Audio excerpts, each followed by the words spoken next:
हनुमान जी ने अति लघु रूप पवन सुत लीन्हा, बहुत छोटे आकार के बन करके और चट उसके मुख में जा करके बाहर निकल आए तथा उसके सामने खड़े होकर बोले कि हे देवी, मैं तुम्हारे मुख में जाकर फिर निकल आया हूँ, अब तुम्हें नमस्कार है। हनुमान जी को इस प्रकार करते देख सुसा बोली कि हे बुद्धिमानों में श्रेष्ठ, जाओ श्री रामचंद्र जी का कार्य सिद्ध करो, तब तुम श्री रामचंद्र जी का सब कार्य करोगे, क्योंकि तुम बल बुद्धि के भंडार हो। यह आशीर्वाद देकर वह चली गई। तब हनुमान जी हर्षित होकर चले। समुद्र में एक राक्षसी रहती थी जो आकाश में उड़ने वाले जीव जंतुओं की छाया को देख करके माया से पकड़ करके उनका भोजन करती थी। हनुमान जी तुरंत उसके ऊपर कपट को जान गए। हनुमान जी ने प्राणों के आश्रयभूत उसके हृदय स्थल को ही नष्ट कर दिया। अतः वह प्राण शून्य होकर के समुद्र के जल में गिर पड़ी। विधाता ने उससे मार गिराने के लिए हनुमान जी को निमित्त बनाया था।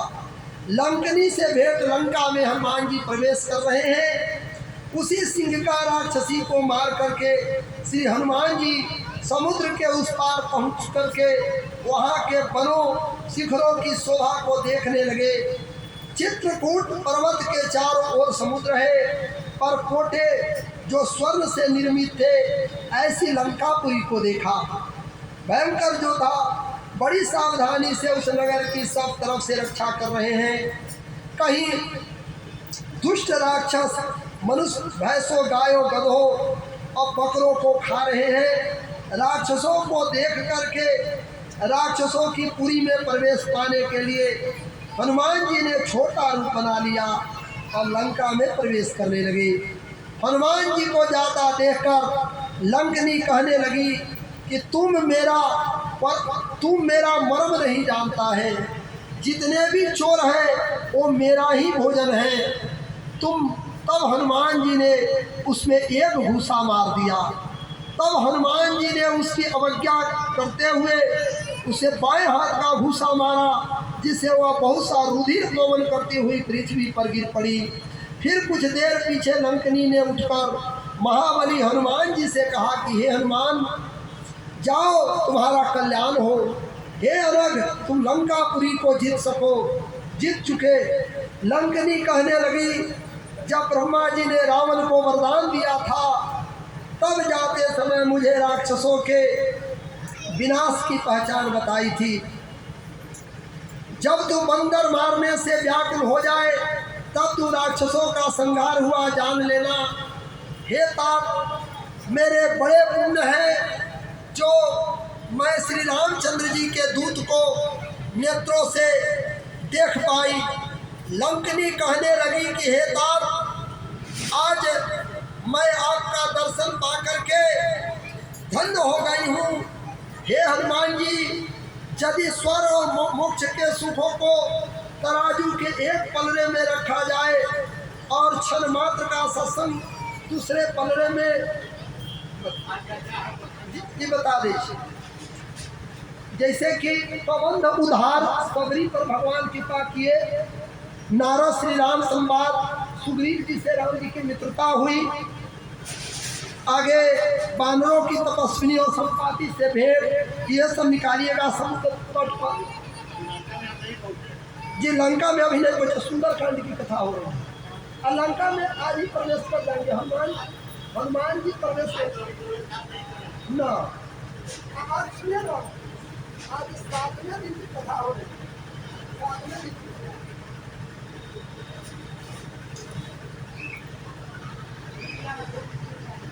तो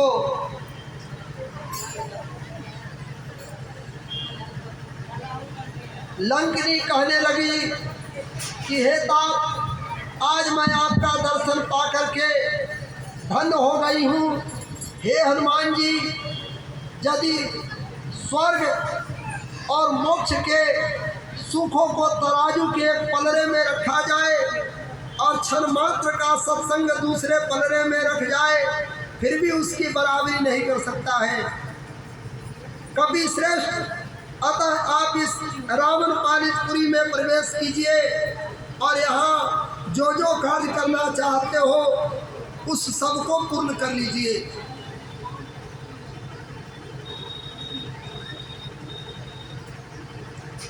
वानरेश्वर राक्षस राज रावण के द्वारा पालित यह सुंदर पुरी अभिशाप से नष्ट प्राय हो चुकी है। अतः इसमें प्रवेश करके आप स्वेच्छा अनुसार सुखपूर्वक सर्वसती साध्वी जनक नंदिनी सीता की खोज कीजिए।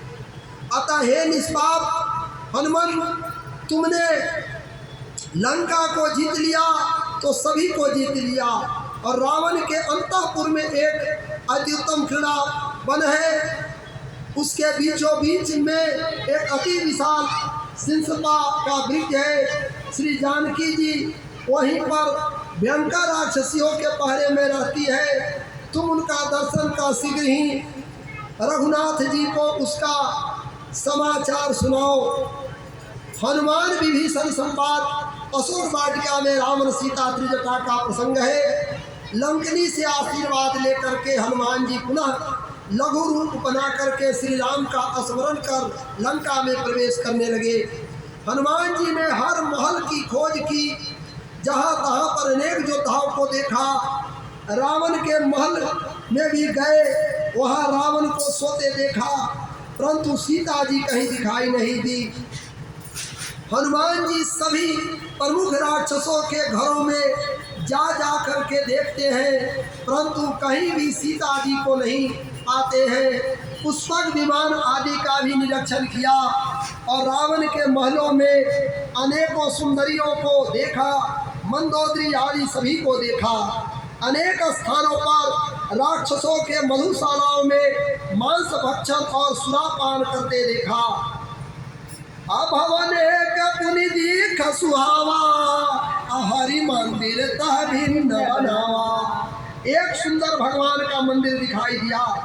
राम अजूध अंकित गिरहा, शोभा बरन न जाई, नव तुलसी का वृक्ष देखी हर्ष कपिलाई। वह महल श्री राम के आयुध के चिन्हों से अंकित था और उसकी शोभा वर्णन नहीं की जा सकती है। वहाँ नवीन नवीन तुलसी के वृक्ष समूहों को देख करके कपिराज हनुमान जी हर्षित हुए। उसी समय राम राम तेहि सुमिरन कीना, कपि साजन चिन्हा, एहि सनाथि करहु पहिचानी, असाध्य होई न कारज हानि। उस भवन में से राम राम स्मरण करता हुआ कोई सज्जन दृष्टिगोचर हुआ, मैं इससे पहचान करूंगा, क्योंकि साधु पुरुष से कार्य की हानि नहीं होती है।